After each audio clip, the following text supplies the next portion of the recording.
Ladies and gentlemen, a very good afternoon to all of you. Good afternoon, sir. To begin with, I thank Sri Vartanath Reddy Garu and his team for giving me this opportunity to be with you, all of you, and share my humble thoughts on the topic assigned for this session. We had just now an intellectual feast.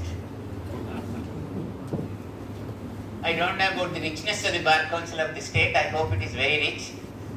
But I am sure that all the chairmen and members are very, very rich in their generosity. Therefore, a wonderful feast is also awaiting outside.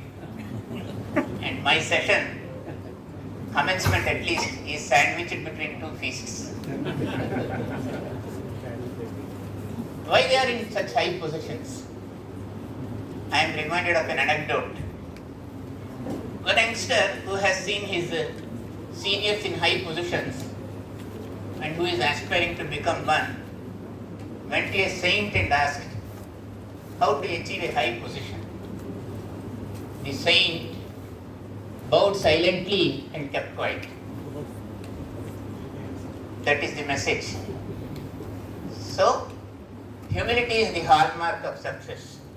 We are seeing a galaxy here and there. So that is the first quality. Nowadays, when some people come to me to entrust their cases, I tell them I do not practice nowadays. I have not yet commenced practicing actually. Then they ask, you know what for? Tell us a few names of advocates with integrity.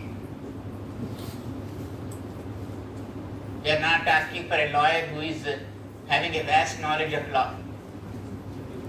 Because a lawyer is supposed to be an expert in the field.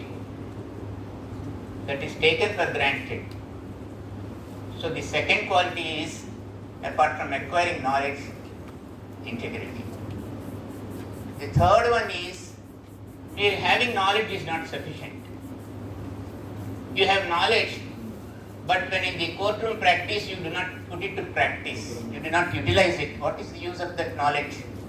See, an unstamped document is being marked and you keep quiet. You don't know whether that document requires stamp duty or not. Even if you know, you are not present there. Even if you are present, you are not alert. So, what is required is putting the knowledge into practice. That is what we call wisdom. So, knowledge, wisdom and integrity are nowadays the qualities for which the clientele are looking for.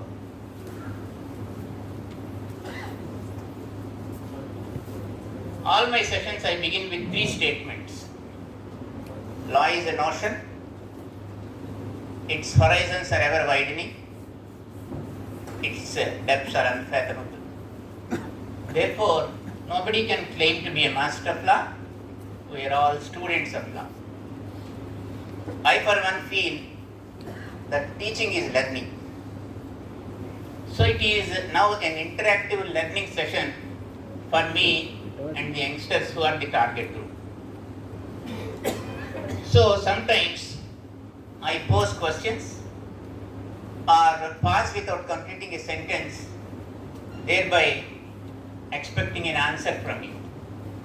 It is not to test you, but to keep the session lively and interactive. So my request is, let this session be an interactive session like this session which is just now completed.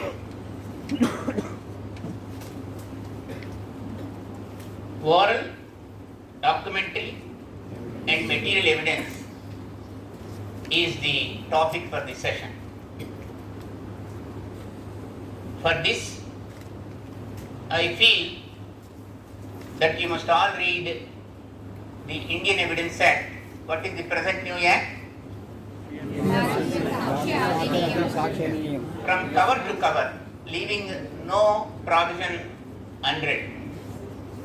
Because while interpreting law, we don't interpret a section in isolation. We interpret the law or a provision keeping in view the entire object and intendment of the legislation. That is what the law of interpretation says. So what you have to do is, this is a big homework for youngsters. You must read the old and new law cover to cover to have a comprehensive bird's eye view of the law of evidence.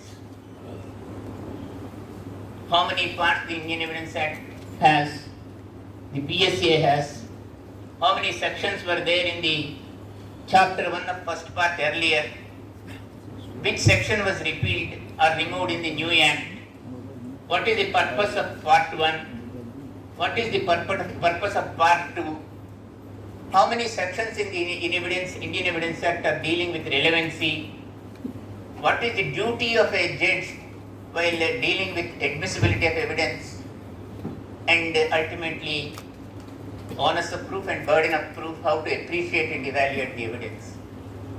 This will be possible if only you have a comprehensive knowledge of the Indian Evidence Act. Right. Let us start with a small question to the youngsters. As I already said, my interaction is only intended for the youngsters because I know the others are very learned and I also learn from them. I have in fact learned from them while being on the bench. At the conclusion of a trial in a civil case,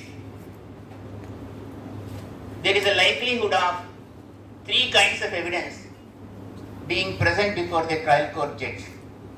What are the 3 kinds of evidence? Documentary evidence, oral evidence, and material evidence. Very good. Is material evidence possible in a civil case?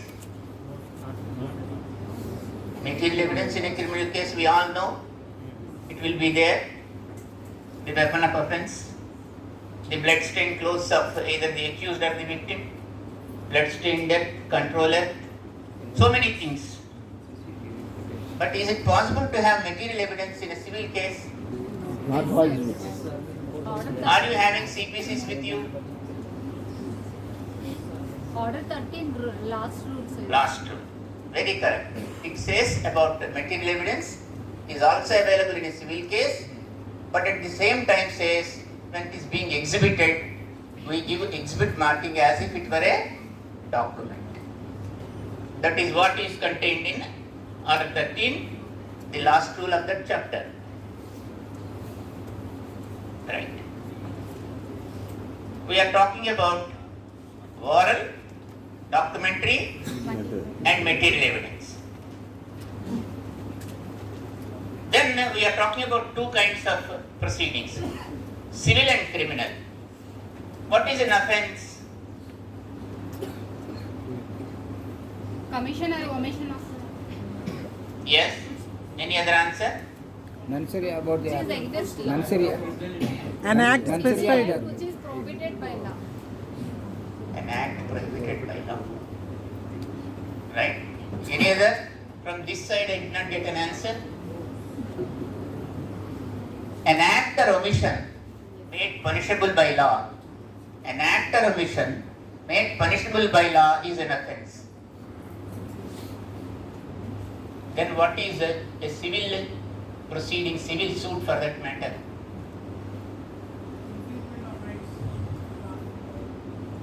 Conflict of rights. When you call a proceeding a civil proceeding, civil suit, When the rights When the rights of the party to be ascertained, then for a, you are near, very correct. When rights and remedies are being sought through a civil action, it is a civil proceeding or a civil suit. But when we read CPC and some other enactments, the wording employed is not a suit of civil, a civil suit. It is employed is civil nature. Then what is the civil nature? Section 9. It is an extended provision to cover suits which are not purely civil in nature. Like for example, a property right, civil suit. A rent suit, a civil suit. But a matrimonial suit, a suit for declaration of a caste, suit something to do with religion, like you have in Sabarimala case, right to enter a temple associated with religious right. Exclusion of section 9. See the Ayodhya case. So, to include them in suits of civil, it is stated in the enactments carefully, civil nature. That is the importance of every word in the enactment. Every word is used specifically to denote a particular intention or object. That you have to always bear in mind. Yes, oral evidence. Oral evidence can be given of what? Direct evidence. Kinds of, not kinds of. Oral evidence can be given of what? Verbal or signs? Deposition lo oral evidence lo deni gurinchi cheppali? The facts. Facts. Very correct. Why facts? In the pleadings you have to necessarily plead Read only facts. facts. Then what are material facts? Important is the fact. So for the defense, which constitute the core defense. See, in a plaint, it is the cause of action. All material facts constituting the cause of action are called material facts. Then all facts which are constituting the core defense are called the material facts so far as the defendant is concerned. Then what are material particulars? Because when you are taking evidence, you know what are the facts pleaded and what are the facts in fact to be pleaded. Because you are inducing evidence on facts only. Then what are material particulars? Documents. They are the facts which complete the story. They give finishing touches to the story pleaded either in the plaint or the defense. They give the contours to the case of a party. They are material particulars. Then when we go to issues, it says material propositions asserted and denied gives rise to issues. Yes, please. Material facts. Material particulars. Material facts ante cause of action, plaint law. Defense ante core defense, which is sufficient to non-suit the plaintiff. That they constitute the material facts. Material particulars ante story, negligence. Negligence ante adanta plead cheyali material particulars. How? The negligence is explained. Fraud. Order 6 Rule 6 of CPC talks about material particulars when material particulars are to be given. It is an inclusive section where the edulis generum principle of interpretation of statutes would apply. It is an inclusive. All kinds of categories of cases are not mentioned there. For example, misrepresentation you may not find in the provision. For misrepresentation also all material particulars shall be pleaded.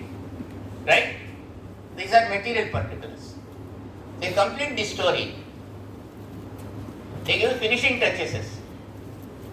They supply the contours to the case so that the court will understand better actually what is the pleaded case of either of the parties.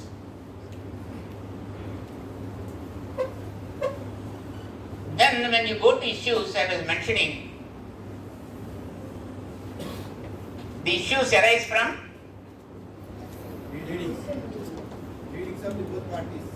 pleadings of the both parties. What are they? Plaint and Issue statement. of fact, issue of law, both makes a question of fact in So facts, material facts and material particulars constitute material propositions, accepted by one side, denied by the other side. they give rise to issues. In a criminal case, the investigation and the opinion of the investigation officer gives rise to a charge sheet, and the charge sheet, when taken cognizance, gives rise to charges, where charges are necessarily to be framed. So when this is about the facts to be pleaded and the evidence is to be given about facts, then why should facts be pleaded? We are going to the root. Unless you understand the basics right, you don't understand the niceties of law. Why should facts be pleaded? Why not anything else? Law need not be pleaded already. Law need not be pleaded. I am asking what need not be, not asking what need not be pleaded. Why what should be pleaded? Facts. Cause of action arises from the facts itself. Why are you calling them facts? That's a disputed facts. Fact with Because rights and liabilities arise from facts. That's the reason why we plead facts.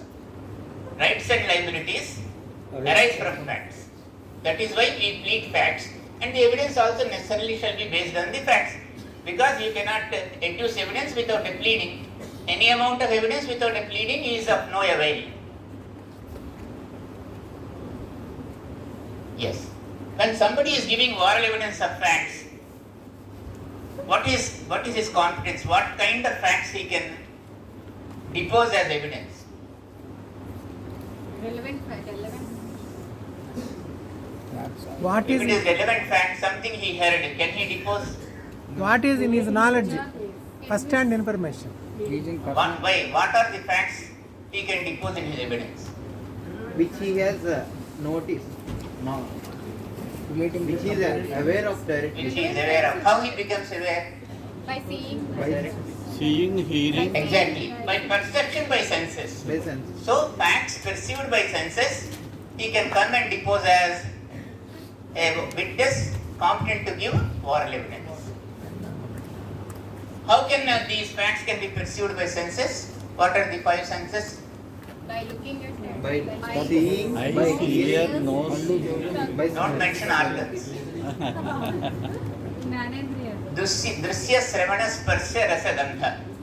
Easiest way of remembering. Drusya, Sravana, Sparsha, Rasa, Gandha. You understand? Drusya means the power to see.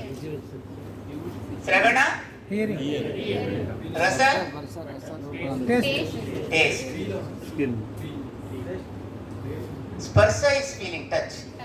Gandha, Smell. smell. Right. So a person can give oral evidence of the facts which he perceives by his senses. That is why the provision of the Indian Evidence Act says in chapter 4 that oral evidence must be direct. Oral evidence must be direct. So a witness must confine to facts which are perceived by senses and not opinion. Formulation of opinion from evidence orally given is the function of the court. He shall not be allowed to give opinion unless he is called upon to give an opinion as an expert. Forming an opinion is a judicial function. So when you are receiving oral evidence, you must be conscious of this fact. Whether these facts are pleaded, whether actually the witness is speaking about the facts perceived by senses, or whether he is giving an opinion. 1957 Supreme Court, page 857, page number ఒకసారి check చేసుకోండి. Mubarak Ali's case. The year 1957 Supreme Court, 857 or 287, ఒకసారి page number check చేసుకోండి. Case name is Mubarak Ali's case. But there are exceptions to this oral evidence. The broad general rule is hearsay evidence is not admissible. Hearsay evidence is not admissible. How many exceptions are there to this broad rule? There are 6 exceptions. There are 6 exceptions. If this hearsay evidence is falling under these exceptions, it can be admitted in evidence. One is res geste. The other is admissions and confessions. Admission is a genus, confession is one of the species of the genus admissions. Admissions and confessions. Admission is one of the best forms of proof, which includes confession. How do you differentiate between an admission and a confession? What is an admission and what is a confession? How do you know? You can give an illustration, classroom example. If you are regular to your classes, ఈ court రూమే పాఠశాల, అంతకు మించిన పాఠశాల లేదు.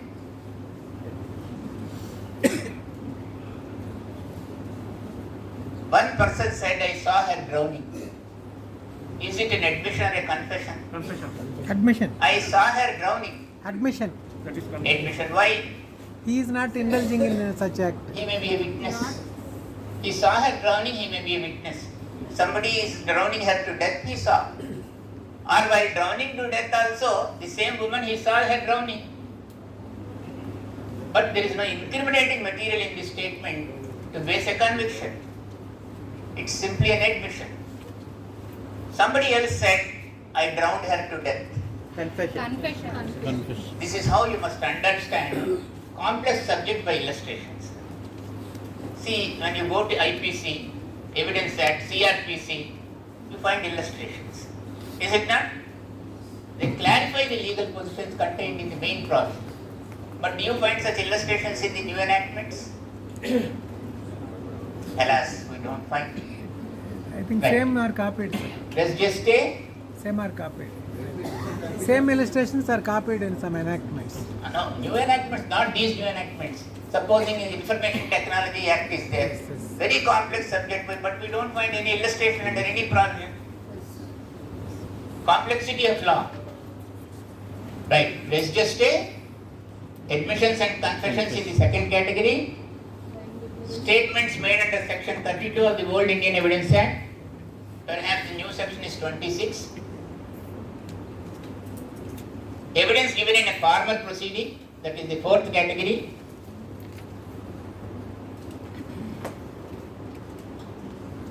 Statements in public documents, a GO. Then provisos 1 and 2 to old section 60 of the Indian Evidence Act. These are the 6 exceptions. For paucity of time, I don't go further deeply into these aspects. I request you to read at your leisure. Another question comes in a courtroom practice. Charges, we know, the burden is always on the prosecution, except when accused pleads an exception. But so far as the issues are concerned, how an issue is to be framed? Because nowadays that practice is slowly becoming obliterated, but previously evidence is to be led keeping in view the issues and also the charges. And arguments are also used to be advanced keeping in view the scope. So when you are framing an issue, what is the precaution you have to take? We have read civil rules of practice. Please read it also simultaneously while reading CPC and CRPC. Criminal rules of practice and civil rules of practice. While framing an issue, the issue must indicate on whom the onus of proof lies. On whom the onus of proof lies. Then what is this onus of proof as a phrase and burden of proof as another phrase? Onus of proof always stand in one person. Onus of proof always? Lies and one Bonus person. will not Never shift, sir. But Onus, after all, is a Latin word equivalent to the word burden. When we go literally, there is no change in the two phrases. But the Supreme Court states that there is a difference, a subtle distinction. from issue to issue, onus of proof will be shifted. Onus means burden. Yes. If it is onus of proof, it is evidentiary burden. It is evidentiary burden, the burden to introduce evidence, which shifts from side to side during the course of trial. Because this is a standard question in your examinations for Jesse. headship. A short note question, onus of proof vis-a-vis burden of proof. Burden of proof is a legal burden which never shifts. It's always on one of the parties. It's always on one of the parties. Yes. While framing issues, you have to keep in mind the onus of proof. While civil rules of practice says the issue you frame must indicate on whom the initial onus of proof lies. On whom the onus of proof lies. Generally, we don't employ a negative while framing an issue. Like for example, whether the suit pro note is valid. Why are you not employing a not in the issue? You are not deciding on it now. What does the Evidence Act says? BSA says, he who asserts must prove. So an assertion must be made an issue, not by employing not a negative assertion. But in some issues, we employ not. Why? In some issues you find not is it not? Yes or no? Why not is included in some issues? Like for example, Presumption of death. a suit is filed on the foot of a promissory note. In the written statement, the execution is admitted, but passing of consideration is denied. Then what will be the issue? Whether the suit promissory note is Supported by not supported by consideration. Why are you employing not in this issue?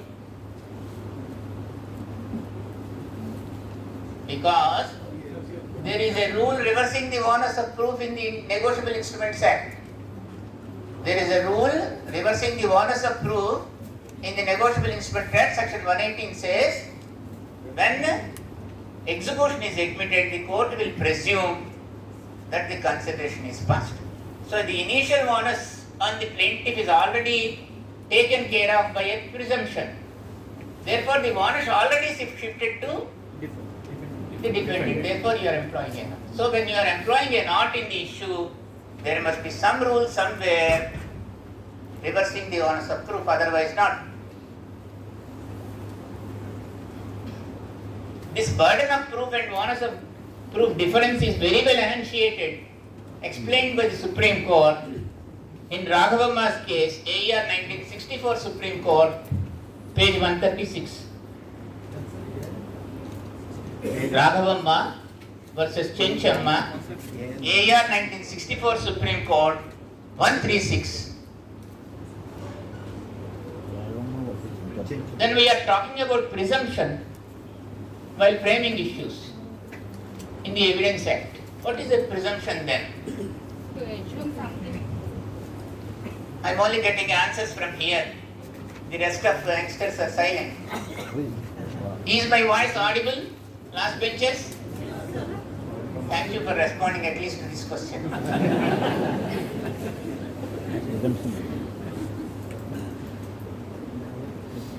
What is a presumption?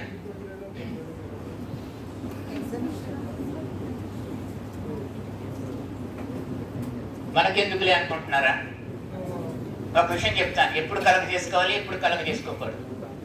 ఒక పాష్ లొకాలిటీలో మంచి elite flats ఉన్నాయి. Every place is centrally air conditioned.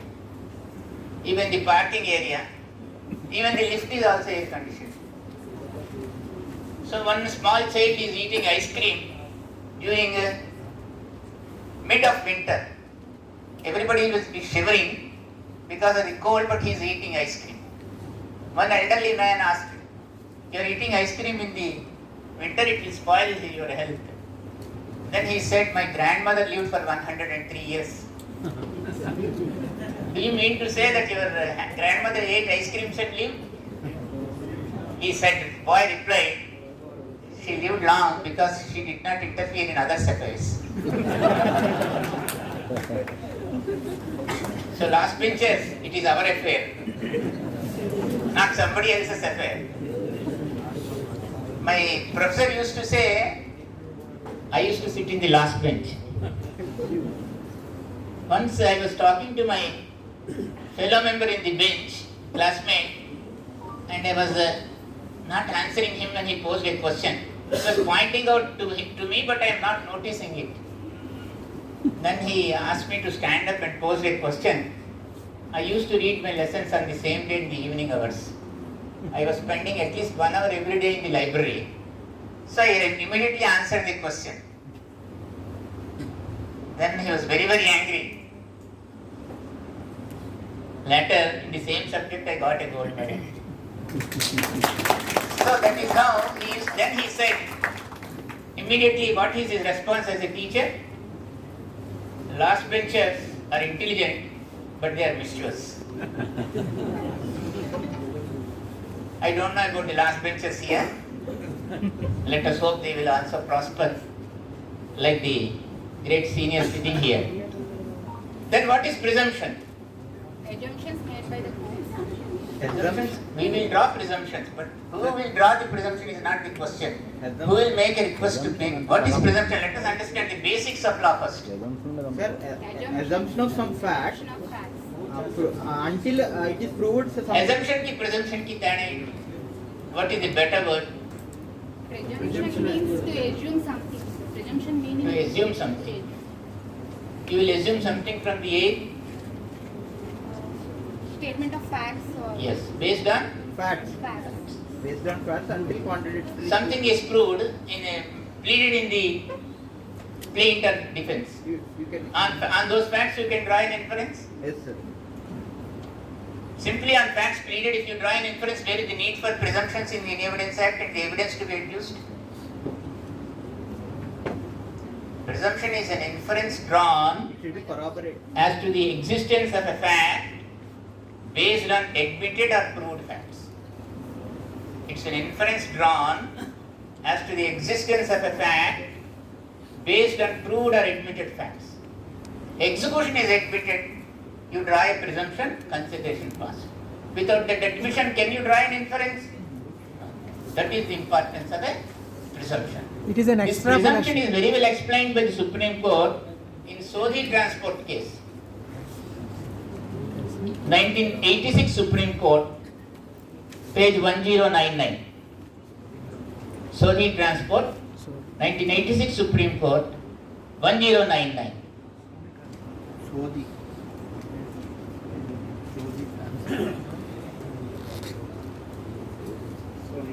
Coming back to issues, because of the presumptions we are employing a not in the issue. It's actually happened in Kakinada Court. The issue is whether the suit promissory note is not supported by consideration. There are two learned senior counsel appearing on either side. Both of them read the issue and they said the issue is correctly framed. And at the same time they said the onus of proof is on the other side but not upon them. How you resolve this as a judge or a lawyer in the court? Sorry. How you resolve this? The suit promissory note, whether the suit promissory note is not supported by consideration is the issue. Courtroom practices are more important than mere knowledge. Both the learned advocates say burden is not upon me, burden is not upon me. You are a judge or you are a lawyer. You have to support the court or you have to write an order saying that the onus is upon so and so, he must first get into box. Defendant. Burden is on the defendant, we know. But where are the reasons for your answer?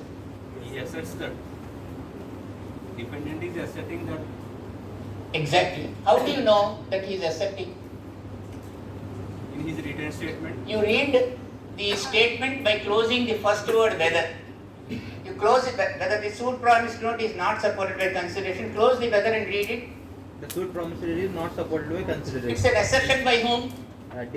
Therefore, the defendant has to first Let in evidence. The other rule of evidence is, if no evidence is at all let in, whoever fails to succeed has to get into box. So this is how, when a question is given in the examination, or when you are sitting as a judge, or when you are supporting a client as a lawyer, this reasoning must automatically come. How it comes? When courtroom is your classroom. You learn by experience. You learn by experience from of others also, not by your own experience. Right. This is about presumptions, oral evidence. This is broadly about oral evidence. When oral evidence is given, one more aspect you have to remember is agency, or a spouse deposing on behalf of another spouse.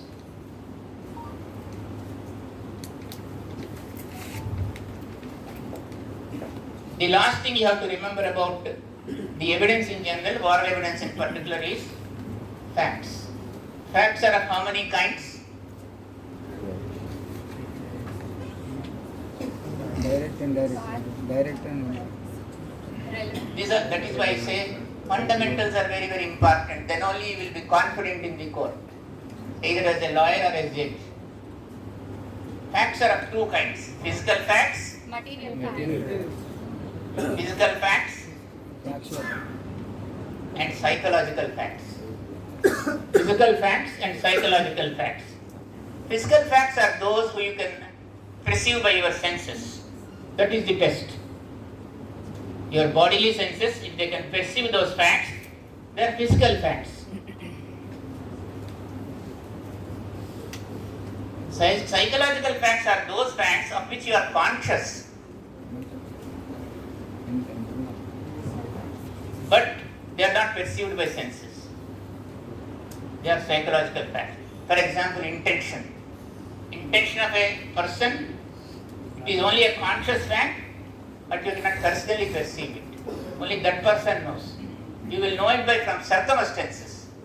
Yesterday he proclaimed that he will kill X. Next day X is murdered. He is the accused.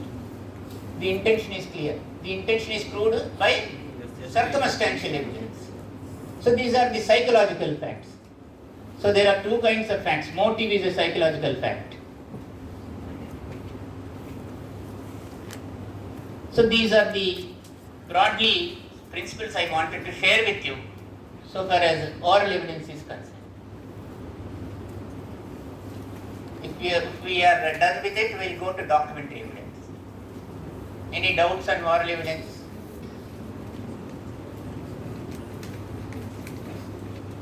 Right. Let us understand what is a document. Even a piece of paper is also a document. A paper? Also a document.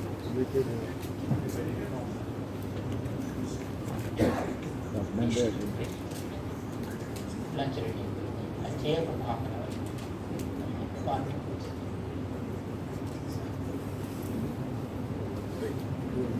Consent తీసుకోవచ్చా? Consult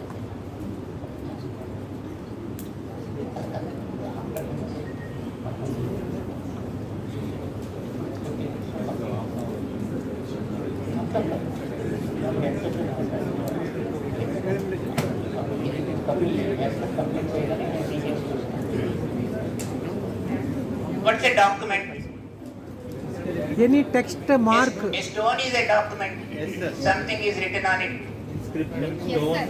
A tree is a document if something is chiseled on it. Yes, sir. A painting is a document. A CD is a document. A pen drive is a document. Trademark is a document. If it is there. Inscription also. So it is any material substance on which human thoughts can be expressed is a document. Any material substance on which human thoughts can be expressed is a document.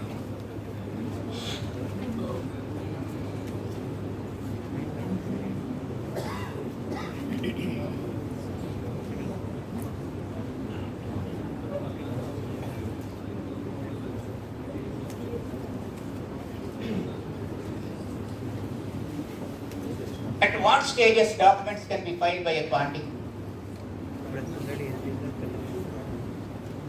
Generally, initial stage.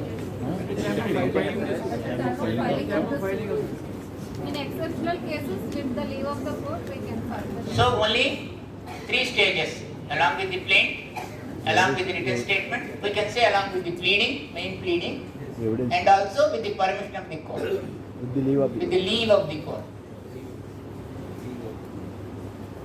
But there is one more aspect on which you have to concentrate, because generally this doubt will be expressed by lawyers and judges also. There is an interlocutory application. Plaintiff filed a suit, he also filed an interlocutory application, which the court is supposed to decide within a time period of 30 days. But for filing written statement, there is 90 days time. Plaintiff already filed documents. Even before the statement is being filed, the defendant is filing a counter in his documents. So defendant will file documents at 2 stages. One, before 90 days period, when interlocutory application is being taken up for hearing, he can file with a memo. That is my view. And again with written statement. Then with another aspect on filing of documents. In the cross-examination, any document can be produced Yes, sir. Yes, sir. without prior notice. Yes, sir. Yes, sir. This is how documents come on record. Witness confront చేస్తే ఇవ్వచ్చు. Non Till confront. they are marked, they are unfiled documents. Once they are marked, we call them exhibits. Though they are on the file of the court, till they are marked, we don't say they are taken on file. Officially, a document comes on file when it is exhibited.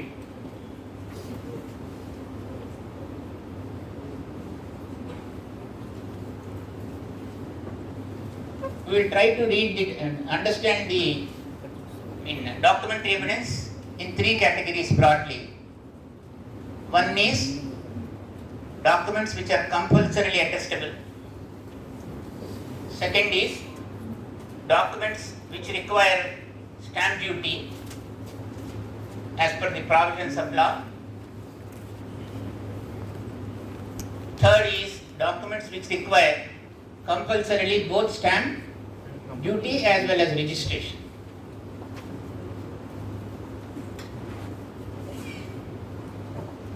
Then if time permits, we deal briefly about bills and then stop there.